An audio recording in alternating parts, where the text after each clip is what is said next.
Mirchi Bangla presents original romantic audiobook series Prem.com Season 2 only on Mirchi.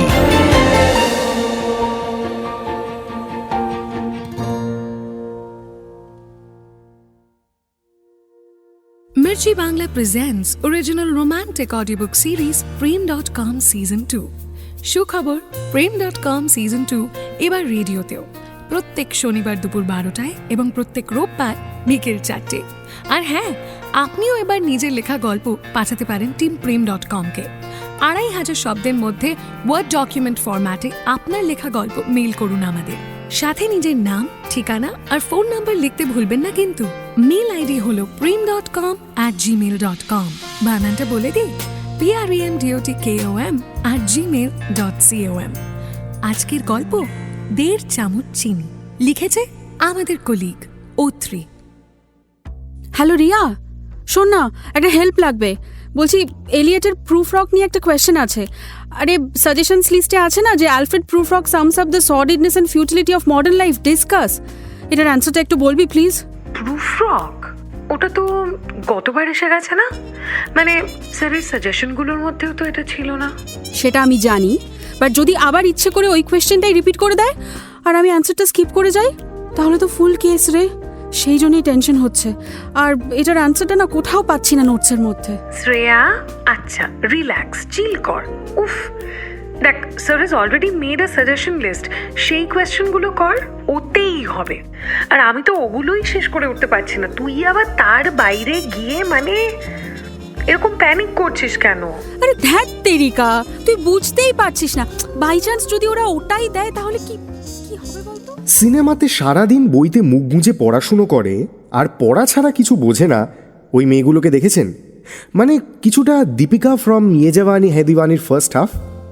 Shreya ছিল একেবারেই তাই। শ্রেয়া মানে শ্রেয়া ব্যানার্জি। মা বাবার সেপারেশনের পর ও মামার বাড়িতেই মানুষ। এমনিতে সবার খুব আদরের। ভাই বোনদের মধ্যে সব থেকে বড় হলেও সবাই ওকে ছোটোর মতো ট্রিট করে। ওর ক্লাসমেটসদের মতো ওর বয়ফ্রেন্ড ট্রাবলস হয় না। কারণ কোনো ছেলে যদি বিন্দুমাত্র ওর প্রতি ইন্টারেস্ট প্রকাশ করে বা ভাব করতে আসে, শ্রেয়া ভাবে নিশ্চয়ই ছেলেটা ওর নোটসগুলো চায়। আর তাছাড়া বেশিরভাগ সময় ও তো বুঝতেই পারে না যে the guy might be interested in her. শ্রেয়ার মামাতো বোন বনি একবার বলেছিল, দিদি এত পড়ে কি হবে, সে তো চাকরি করতে হবে। তখন শ্রেয়া অত্যন্ত গোবেচারা মুখ করে সরলভাবে উত্তর দিয়েছিল, না, আমি তো পড়ছি ভালোবাসি বলে। পসিবল হলে সারা জীবন পড়াশোনাই করে যাব। আজ্ঞে হ্যাঁ, ওই চলতি কথায় টিপিক্যাল পড়ুয়া টাইপেরই ছিল শ্রেয়া। এখন ইংলিশ অনার্স পড়ছে পার্ক স্ট্রিটের এক মেয়েদের কলেজে। সামনে সেমেস্টার এক্সাম, আর সেই নিয়ে ফুল প্যানিক মোড অন করে বসে পড়েছে চিরকালের মতো। রিয়া ও টিউশনে পড়ে। স্যার সাজেশন লিস্ট দিয়ে বলে দিয়েছেন যে এর মধ্যে থেকে কমন পেয়েই যাবে, কিন্তু তাতে কি? একটা কোয়েশ্চেনও না পড়ে গেলে ওর যে রাতে ঘুম হবে না। রিয়া ওর খুব ভালো বন্ধু, টিউশনেই আলাপ, তাই ওকেই ফোন করে এখন। রিয়া, তুই কি অ্যান্সারটা জানিস না সেটা আমাকে পরিষ্কার করে বলতো। জানি না, এবং জানি না বলে আর চাপও নিতে পারছি না। যা হবে দেখা যাবে। কি মুশকিল। আমি অরিত্র, সায়নী, প্রিয়াঙ্কা সবাইকে বললাম, কেউই তো পারলো না। ও গড, জাস্ট কাম ডাউন। তুই এক কাজ কর, স্যারকে ডিরেক্টলি ফোন করেই জিজ্ঞেস কর। করেছি, স্যার বললো 9টা সাড়ে 9টা পর্যন্ত ক্লাস চলবে, তারপর কল করতে, নয়তো বন্ধুদের জিজ্ঞেস করে নিতে। আমি বললাম ওরাও বলতে পারছে না, তাতে বলল অনিকেতকে কল করো, ও বলে দেবে। তো কল কর, কি আছে? একদম না, আমার ওকে সহ্যই হয় না, তুই সেটা খুব ভালো করে জানিস। অনিকেত আমাদের এই গল্পের আরেকজন মূর্তিমান, তবে ওকে হিরো ঠিক বলা যায় না, কারণ অনিকেত আর যাই হোক হিরোদের পছন্দ কোনোদিনই করেনি। ফ্রেন্ডসে চ্যান্ডলার ছিল, এইখানে অনিকেত হেল্পলেসলি সার্কাস্টিক, দেখতে বয়সের তুলনায় কচি, চোখে সবসময় কালো ওয়েফেয়ারের চশমা, খুব ভালো ছবি তোলে। ক্লাস 12 অবধি বাড়ির চাপে সায়েন্স নিয়ে পড়লেও একটা কম্পিটিটিভ পরীক্ষাও দেয়নি। ওই লাস্ট 2 বছরে মা বাবাকে রাজি করাতে পেরেছিল ইংলিশ নিয়ে গ্র্যাজুয়েশন করবে, আর তারপর ফটোগ্রাফি নিয়ে কাজ করার ইচ্ছে। পড়াশোনায় ভালো, কিন্তু অত্যন্ত ফাঁকিবাজ। স্যার 150 কোয়েশ্চেনের ব্যাংক থেকে সাজেশন বানিয়ে দিতেন 35-40টা কোয়েশ্চেনের। অনেকে তার উপর নিজের সুপার সিলেকশন বানাতো 8-10টা। আশ্চর্যের বিষয়, তার মধ্যে প্রায় সবকটাই কমন পেত। স্যারের অত্যন্ত প্রিয় স্টুডেন্ট, আর টিউশন ক্লাসেও খুব পপুলার। আর সেই পপুলারিটির কারণেই শ্রেয়ার ওকে একদম পোষায় না। প্রত্যেক সপ্তাহে নাকি অনিকেত একটি নতুন বান্ধবী জুটিয়ে ঘুরতে বেরোয়, আর সেই গল্প শ্রেয়ার কানে প্রায়ই আসে।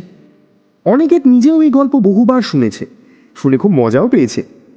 ও রিয়া ছাড়া আর কাউকে কোনোদিন সত্যিটা বলেনি যে এগুলো পুরোটাই ঢপ।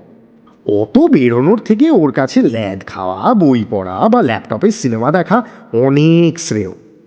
মেয়েদের সাথে ইজিলি মিশে যেতে পারে বলেই কি এরকম গুজব? But E didn't mind it either. এই অপবাদটা ও অদ্ভুতভাবে এনজয় করত। অনিকেতের জীবনে 3টে প্রেম। প্রথম ওর ক্যামেরা, দ্বিতীয় বই পড়া, আর তৃতীয় কফি। প্রায় রোজ সন্ধেবেলা কফি নিয়ে নানা রকম এক্সপেরিমেন্ট করত। কখনো তাতে কোকোয়া পাউডার দিয়ে, কখনো বা কুকি ক্রাম্বস, কখনো বা চকলেট। কেউ যদি বলে ওটা কফি কম শেক বেশি, খুব একটা ভুল বলা হয়তো হবে না। বাট ও সেটা কিছুতেই মেনে নেবে না। প্রো ক্যাফিনেটারের ধর্ম যা হয় আর কি। এরকমই এক সন্ধেবেলায় কফি বানাতে বানাতে ভাবছিল কি একটা, এমন সময় মোবাইলে কল।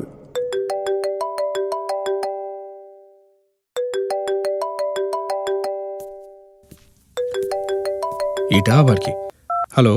হ্যালো, তুই কি ব্যস্ত আছিস? Well, that depends. কে বলছেন? আমি শ্রেয়া, ইংলিশ টিউশন থেকে। একটু দরকার ছিল। তুই কি খুব বিজি? তা একটু আছি। পড়ছিলি? তোকে একটু অন্যমনস্ক শোনাচ্ছে। হ্যাঁ, একটু বিজি। পড়ছিলাম না, মানে আমি কফি বানাচ্ছিলাম। তো already coffee powder, milk, hide and seek দিয়ে দিয়েছি, একটা ক্যাডবেরির পিসও দিলাম, কিন্তু চিনি কতটা দেবো বুঝতে পারছি না। আসলে এগুলোতেই মিষ্টি হবে, বাট কফিও বেশ কিছুটা দিয়েছি, সো কতটা দিলে ঠিক হবে আই এম লিটল কনফিউজড।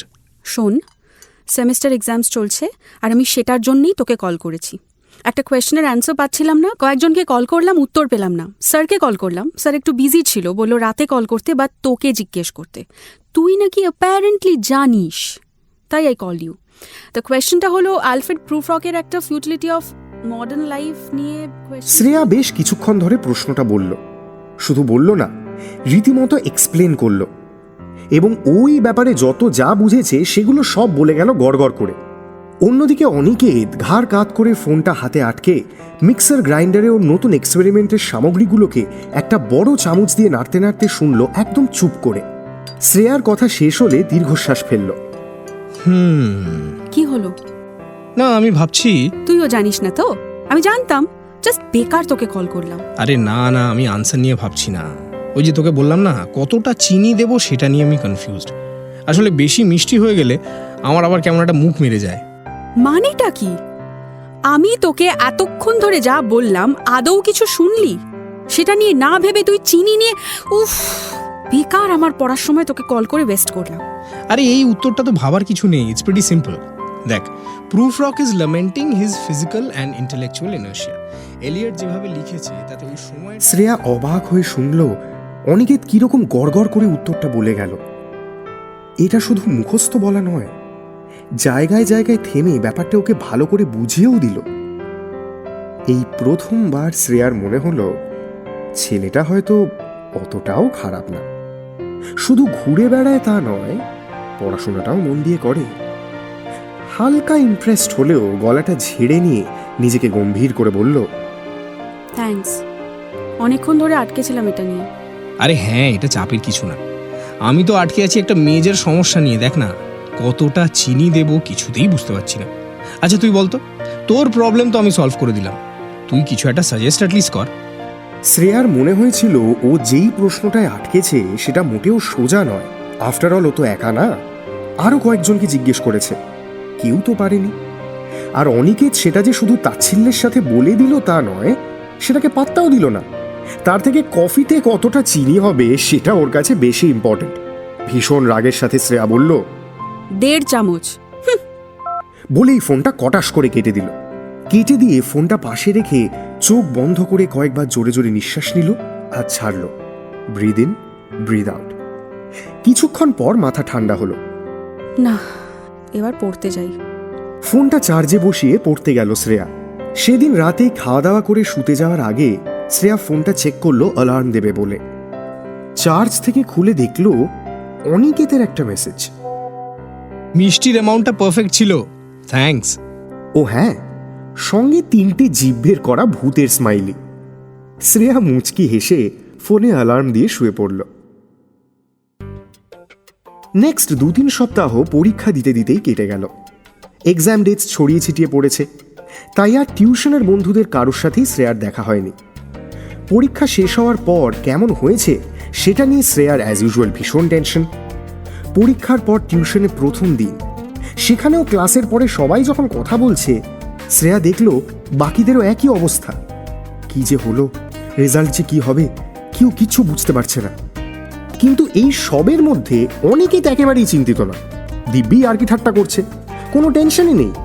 ও থাকতে না পেরে রিয়াকে কোনোই দিয়ে হালকা গুঁতো মেরে বলল, এই রিয়া, এই অনিকেতটা এত চিল্ড আউট থাকে কি করে রে? ওর বুঝি পরীক্ষা খুব ভালো হয়েছে? ওর কথা বাদ দে।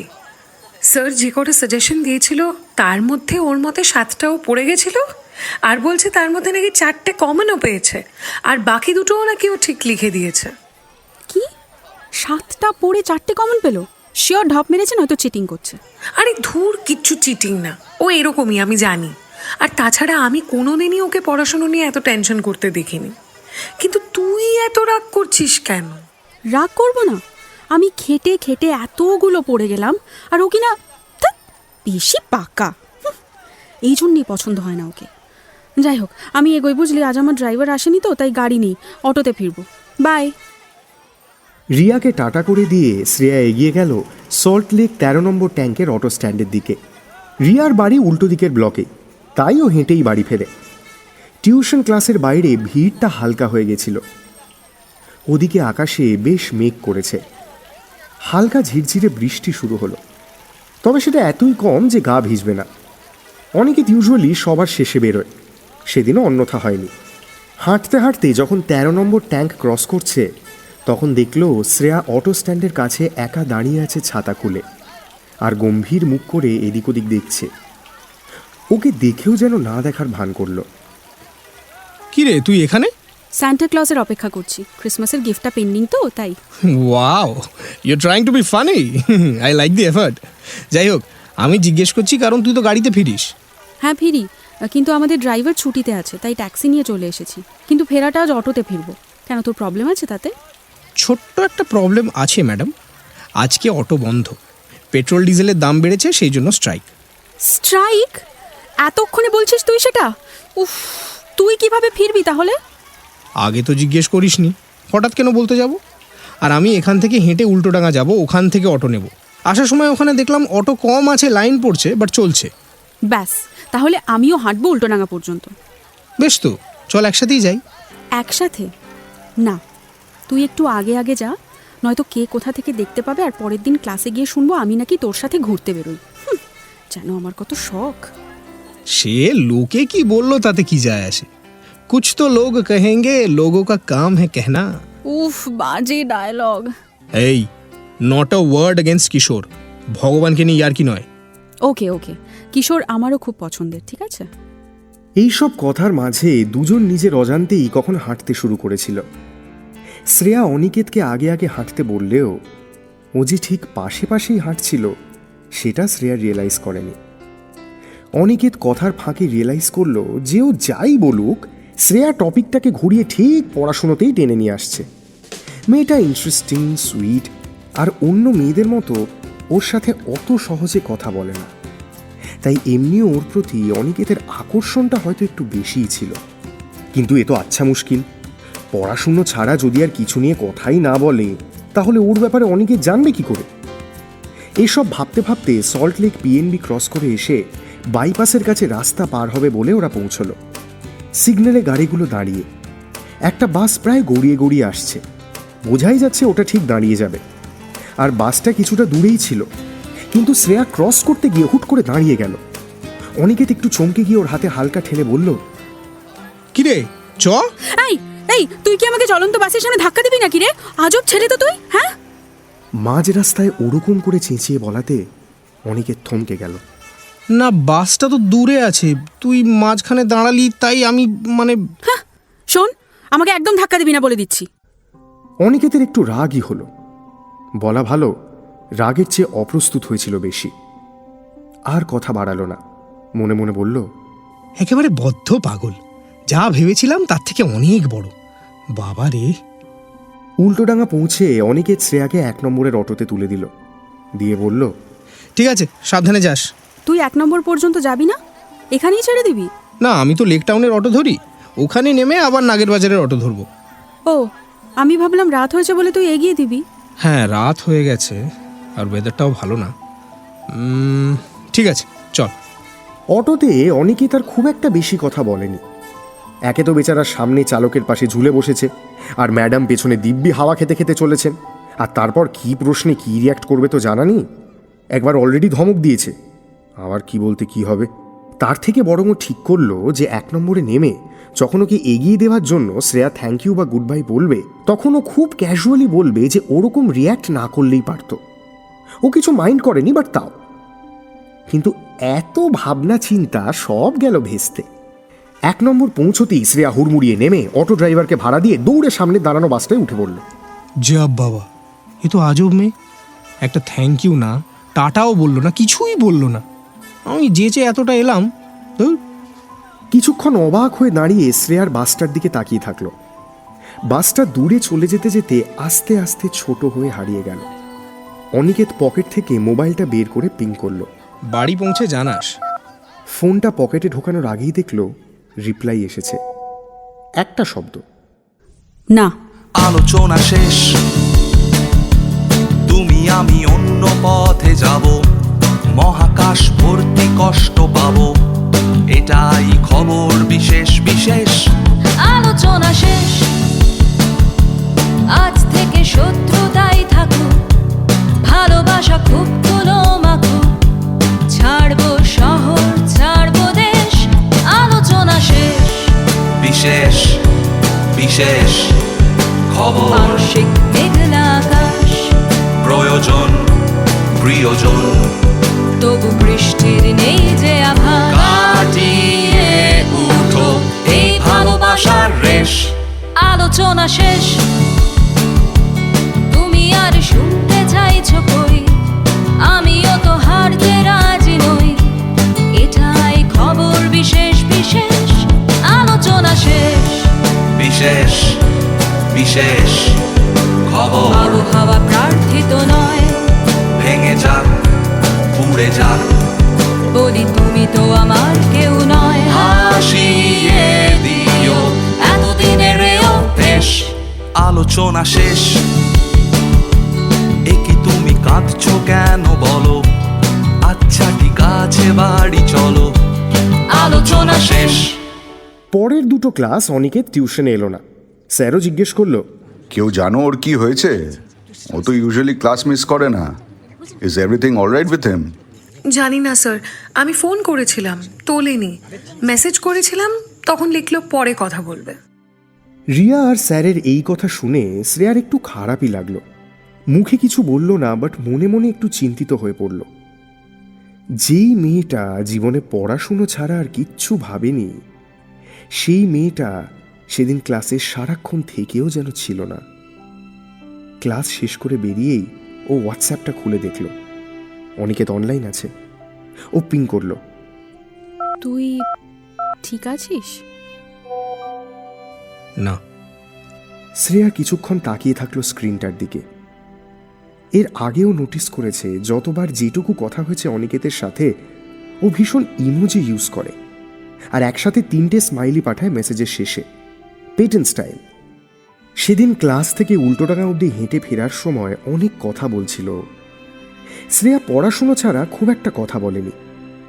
ও আসলে নিজের ব্যাপারে ওপেন আপ করতে একটু লজ্জা পায়, তাও আবার ওর কাছে। একবার দুবার ওর মনে হয়েছিল, উফ কি হার্ড বকতে পারে ছেলেটা। আর কয়েকবার মনে হয়েছিল he is really funny and একটু কিউটও আছে। বাট একবারও সেটা প্রকাশ করেনি। কথার ফাঁকে অনেকে তোকে সেদিন বলেছিল ওই জিভ বের করা ভূতের স্মাইলিটা নাকি ওর খুব পছন্দের, তাই ওটা প্রায়ই ইউজ করে। তাই অনিকেতের শুধু না লিখে পাঠানোতে ওর কিরম একটা ঠিক লাগলো না। ও আবার টাইপ করলো। কি হয়েছে, শরীর খারাপ? না, মন। শ্রেয়া এগিয়ে গিয়ে বাড়ি ফেরার জন্য গাড়িতে উঠল। অনিকেতের মন খারাপ? ওর মন খারাপও হয়? ওকে তো চিরকালই হাসি মুখে দেখেছে। ওর মনে হয়নি যে ও কখনো সিরিয়াসও হতে পারে। ওরও যে কিছু নিয়ে টেনশন বা চাপ হতে পারে এটা ওর কখনো মাথায় আসেনি। পর মুহূর্তেই শ্রেয়া জানলার কাজটা নামিয়ে বাইরে তাকিয়ে একটু নিজেকে ডিস্ট্র্যাক্ট করার চেষ্টা করল। ও হঠাৎ অনিকেতকে নিয়ে এত কেন ভাবছে? কোনো দরকার নেই। আপ্রাণ চেষ্টা করলো সেদিন ক্লাসে স্যার যা পড়িয়েছে সেটা নিয়ে ভাবতে, কিন্তু ঘুরে ফিরে সেই অনিকেতের মেসেজটাই বারবার মনে পড়ছিল। হঠাৎ ফোনটা বাজল। অনিকেত? হ্যালো, হ্যাঁ বল। বাড়ি ঢুকেছিস? না, রাস্তায়। ভিআইপিতে নাকি জ্যাম বেশি, তাই রাজারহাট হয়ে ফিরছি আজ। তুই কি করছিস? ক্লাসে এলি না? না রে, পারলাম না। আসলে দিদার 1 বছরের কাজ ছিল, তাই জন্যে। ও আচ্ছা, বাড়িতে সবাই ঠিক আছে? সবাই কীরকম আছে সেটা একটা বাক্যে বলা একটু কঠিন। মানে? আসলে কি বলতো, আমি ছোটবেলা থেকেই মামার বাড়িতে মানুষ। বাড়ির সবাই বলতো আমি নাকি দাদুর গলার মাদুলি। সারাক্ষণ দাদুর কোলে কোলে ঘুরতাম ছোটবেলায়। আর তার মধ্যে আবার খুব ভীতু, রুগ্ন এবং কাঁদুনে টাইপের ছিলাম। আরশোলা দেখলে খাট থেকে নামতাম না, কেউ একটু বকলেই কেঁদে ফেলতাম। আর তার সঙ্গে আবার লিভার এনলার্জমেন্টের প্রবলেমে খুব ভুগতাম, তাই আউটডোর স্পোর্টস প্রায় সব বন্ধ ছিল। ওই দাদুর সাথে বসেই দাবা খেলা, লুডো খেলা, নানা রকমের গল্প শোনা। ক্লাস 5-এ পড়তাম যখন দাদুর কিডনি ফেলিয়ে ধরা পড়ে। Advance stage. সপ্তাহখানেকের মধ্যে দাদু চলে গেলেন। সেদিন মা বাবা আমাকে দিদার কাছে রেখে বলেছিল দিদাকে একদম বলবে না কি হয়েছে, আর একদম কাঁদবে না যতক্ষণ আমরা হসপিটাল থেকে না আসছি। দিদা যেন কিচ্ছু না জানে, নাহলে দিদা অসুস্থ হয়ে পড়বে। এবং দিদা যেন ব্রেকফাস্ট করে নেয়, আর আমি যেন কিচ্ছু না বলি। সেদিন না যতবার কান্না পেয়েছিল, বাথরুমে গিয়ে আয়নার সামনে দাঁড়িয়ে কান্নাটা গিলে ফেলেছিলাম জানিস। একটুও কাঁদিনি। দিদাকে বুঝতে পর্যন্ত দিইনি যে মানুষটাকে আমি আমার নিজের বাবা মার থেকেও বেশি ভালোবাসি সে আর নেই। এরপর মা বাবা অফিসে ব্যস্ত হয়ে পড়ল, আর আমি দিদার কাছেই থাকতে শুরু করলাম। বাড়িতে একলা থাকলে লোডশেডিং এর সময় রুমে একটা মোমবাতি জ্বালিয়ে ভয় কাঁদতাম। কিন্তু জানিস, বয়সের সঙ্গে সঙ্গে সব ভয়, সব কান্না সব ফেলে এসেছি। এখন চেষ্টা করলেও কাঁদতে পারি না। গত বছর যখন হঠাৎ করে দিদা একটা ম্যাসিভ হার্ট অ্যাটাকে চলে গেলেন, তখন শ্মশান থেকে ফিরে এসে অনেক চেষ্টা করেছিলাম কাঁদার, কিন্তু সুযোগ পাইনি।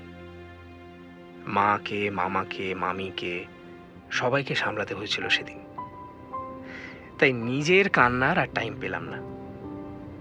আজ 1 বছর হয়ে গেল, এখনো টাইম পাইনি। শ্রেয়া চুপ করে অনিকেতের কথাগুলো শুনছিল। ও একবার ভাবল যে হঠাৎ এই কথাগুলো আমায় কেন বলছে। I am sure he has other close friends, then why me? But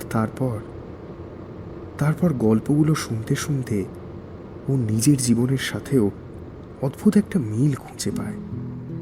ও নিজেও মা বাবার ছাড়াছাড়ির পর মামার বাড়িতেই মানুষ হয়েছে।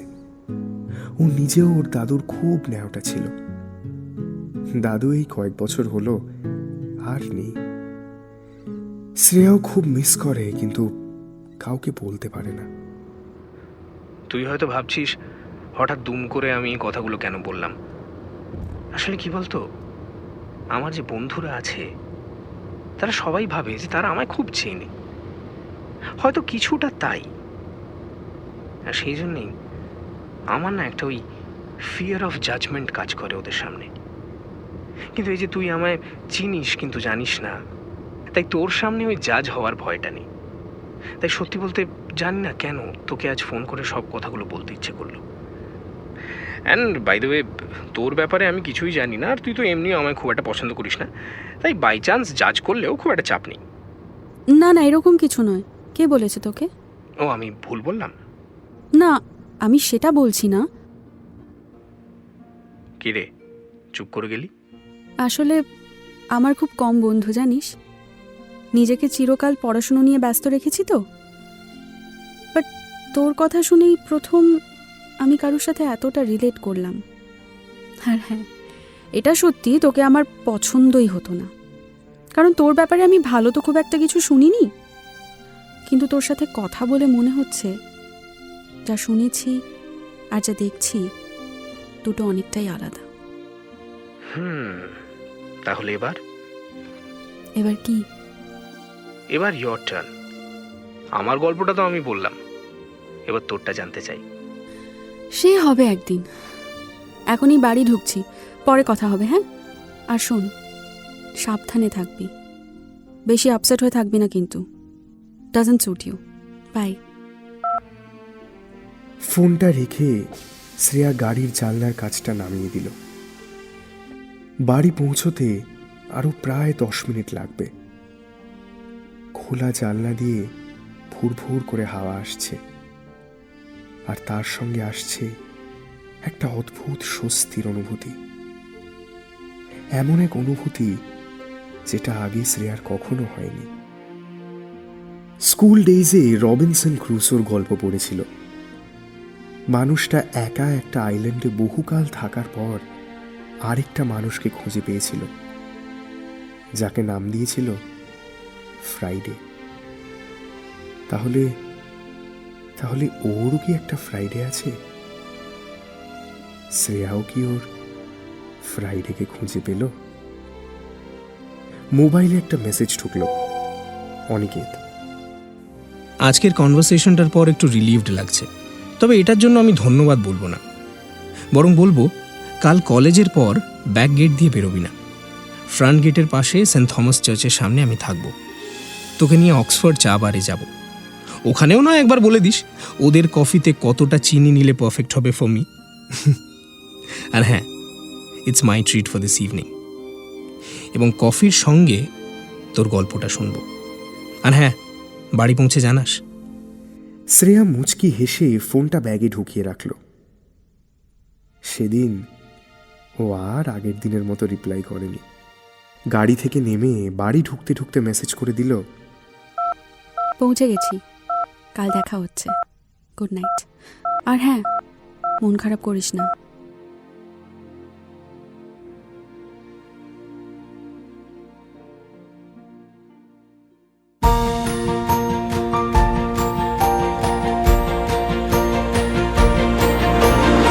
শুনছিলেন মির্চি বাংলার নিবেদন original romantic audio book series প্রেম.com সিজন 2 only on মির্চি।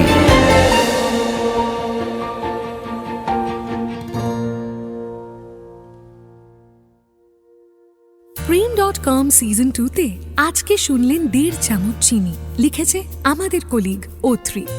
গল্প পাঠে অগ্নি, অনিকেতের চরিত্রে সোমক, শ্রেয়ার চরিত্রে গোধূলি, রিয়ার ভূমিকায় এবং গল্পের সূত্রধার আমি লাজবন্তী। পর্ব পরিচালনায় লাজবন্তী এবং সোমক। সাউন্ড ডিজাইন করেছে সায়ক, পাবলিসিটি আর ভিজুয়ালসের দায়িত্বে অল্টো। এই পর্বে যে গানটি শুনলেন তার নাম আলোচনা শেষ। গানের কথা ও সুর অর্চন ভট্টাচার্য, গেয়েছেন মৈত্রী সেনগুপ্ত এবং অর্চন ভট্টাচার্য। প্রেম.com সিজন 2 এবার রেডিওতেও, প্রত্যেক শনিবার দুপুর 12টায় এবং প্রত্যেক রোববার বিকেল 4টায়। আর হ্যাঁ, আপনি এবার নিজের লেখা গল্প পাঠাতে পারেন টিম প্রেম.com-কে। 2500 শব্দের মধ্যে ওয়ার্ড ডকুমেন্ট ফরম্যাটে আপনার লেখা গল্প মেইল করুন আমাদের। সাথে নিজের নাম, ঠিকানা আর ফোন নাম্বার লিখতে ভুলবেন না কিন্তু। মেইল আইডি হলো prem.com@gmail.com। বানানটা বলে দিই, premdotkom@gmail.com। See you next week.